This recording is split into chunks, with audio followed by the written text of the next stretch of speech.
Un jour, Martin Zouar vivait à Paris et appréciait l'esthétique de l'ancienne ville. Il adorait l'art et la littérature, et était particulièrement passionné par les œuvres du célèbre écrivain réaliste Gustave Flaubert. Mais il y a 6 ans, Martin est revenu en Normandie pour s'occuper de la boulangerie de son père, l'attraction principale de la petite ville.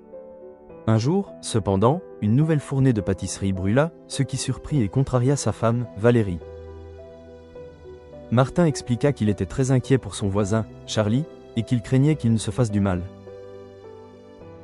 Après le travail, il alla immédiatement chez lui et surprit Charlie en train de jeter les affaires de sa défunte épouse dans un feu. Martin réussit à sauver une photo de la femme avant que les flammes ne détruisent tout. Tout avait commencé 6 mois plus tôt. En travaillant dans son jardin, Martin avait remarqué une voiture se dirigeant vers la maison de son voisin. Les nouveaux habitants étaient un couple venu d'Angleterre, Charlie et Gemma Bovary.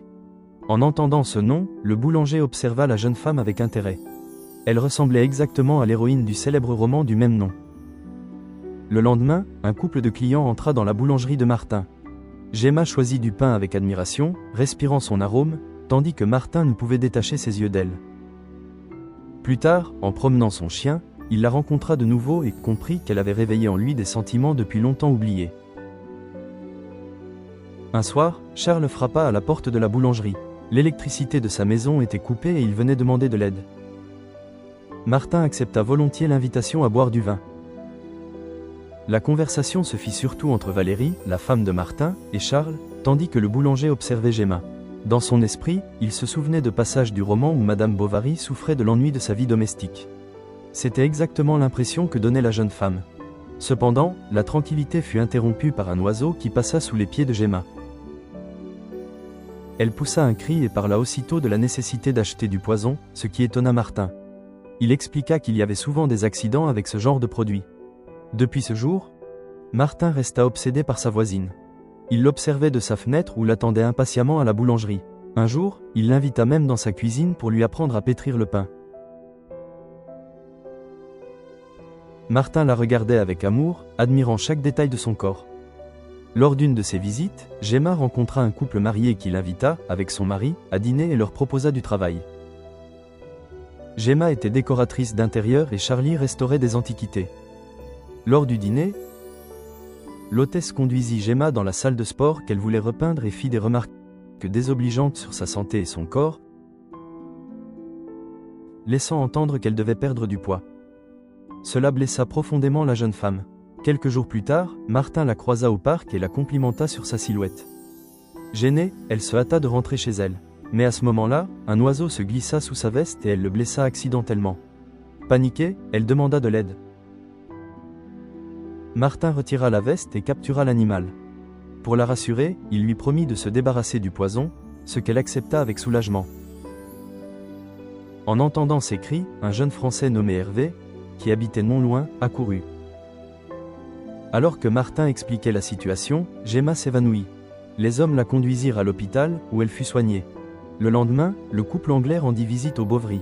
En passant devant la vitrine d'un magasin, Gemma remarqua une photo de son ancien fiancé, Patrick, l'homme qui l'avait trompée autrefois. Malgré tout, elle pensait encore à lui, surtout parce que Charles était souvent absorbé par ses livres ou occupé à l'atelier, ignorant les détails du quotidien. Plus tard, Gemma alla au marché. Martin l'aperçut depuis la porte de la boulangerie et la regarda en silence, récitant intérieurement des vers du roman. Soudain, il vit Hervé s'approcher d'elle et engager une conversation légère. Leur prochaine rencontre eut lieu dans une cave à vin, où Hervé lui recommanda un cru et l'invita à visiter son antique boutique familiale. Un soir, Martin croisa Gemma en voiture, mais elle ne le remarqua pas. Peu avant d'arriver chez elle, elle tourna vers la propriété d'Hervé. Martin la suivit, mais, en la voyant entrer, il perdit courage et rentra chez lui. Ce soir-là, il y avait un dîner de voisins. Quand Gemma s'assit à côté de lui, Martin remarqua sur son cou une marque claire laissée par une étreinte passionnée. Dès ce jour, il commença à la surveiller davantage. Ce n'était pas difficile. Gemma sortait sous prétexte de promener son chien, mais en réalité, elle allait chez Hervé. Un jour, à la boulangerie, elle acheta du pain et un croissant, mais oublia son sac. Martin saisit l'occasion pour aller le lui rapporter. Cependant, en s'approchant de la maison, il entendit des gémissements passionnés. Sachant que Charles était à Londres, Martin comprit immédiatement qui se trouvait avec elle. Il n'apporta jamais le croissant oublié et rentra chez lui, où il passa la nuit entière à réfléchir à ses sentiments. Quand Charles revint, la liaison entre Gemma et Hervé continua. Gemma se promenait longuement avec le chien, tandis que Charles commençait à soupçonner que son mariage se brisait. Chez Hervé, les amants se retrouvaient.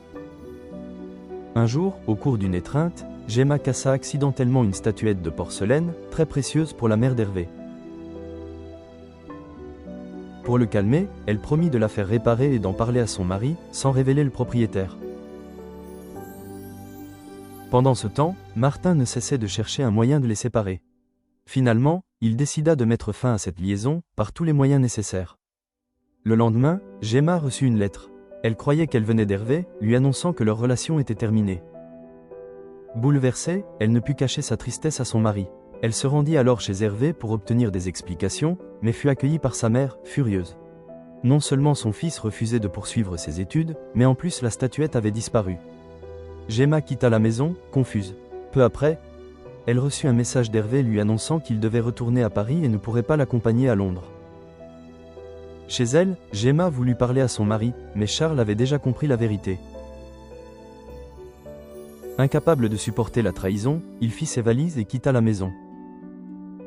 Le lendemain, Gemma demanda à Martin de l'aider à traduire une lettre. Tandis qu'il tentait de se concentrer sur le texte, il ne pouvait détacher ses yeux d'elle. Leur silence fut soudain interrompu par un oiseau qui passa. Martin l'abattit et trouva une bague de poison à rat, ce qui le troubla. Il supplia Gemma de ne pas garder ce produit chez elle, insistant sur le danger. Gemma passa de plus en plus de temps avec ses voisins anglais et y retrouva Patrick, son ancien fiancé. L'homme se montrait heureux de la revoir et semblait désireux de renouer leur relation. Un jour, Gemma avait rendez-vous avec Martin, mais elle ne vint pas. En passant devant la maison, le boulanger la vit dans les bras de Patrick.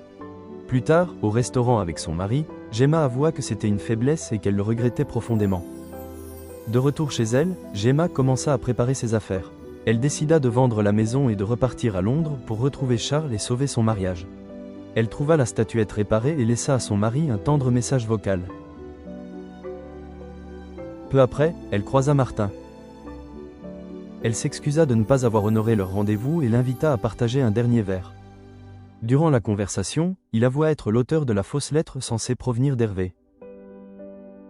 Gemma comprit ses motivations, l'embrassa une dernière fois et lui demanda de s'éloigner. Quelques jours plus tard, Martin apporta un sac de pain frais. Mais ce ne fut pas lui qui entra chez Gemma, c'était Patrick, venu tenter un nouveau départ avec elle. En travaillant dans son jardin, Martin aperçut un taxi s'arrêter devant la maison de ses voisins. Charles en descendit. Le boulanger se réjouit, pensant que tout allait rentrer dans l'ordre. Mais quelques minutes plus tard, Charles sortit de la maison en hurlant à l'aide. Gemma était tombée inanimée. Martin pensa immédiatement que le poison à rat était en cause. Pourtant, le médecin légiste conclut qu'elle était morte étouffée par un morceau de pain. Se sentant coupable, Martin confessa tout à Charles lors des funérailles. Mais Charles se blâma lui-même. Il raconta qu'en rentrant chez lui, il avait surpris Gemma et Patrick dans une situation compromettante et qu'au lieu de l'aider, il s'était emporté. Les deux hommes s'accusèrent mutuellement d'être responsables de ce drame. En quittant le cimetière, Martin aperçut Hervé, venu lui aussi rendre hommage à la défunte. 6 mois plus tard, de nouveaux voisins s'installèrent. Et déjà, Martin s'y intéressait. Mais cela, c'est une autre histoire. Dites-nous ce que vous avez appris de cette histoire dans les commentaires et si vous avez aimé la vidéo, n'oubliez pas de laisser un pouce bleu, de vous abonner et d'activer la cloche de notification pour nous aider à grandir.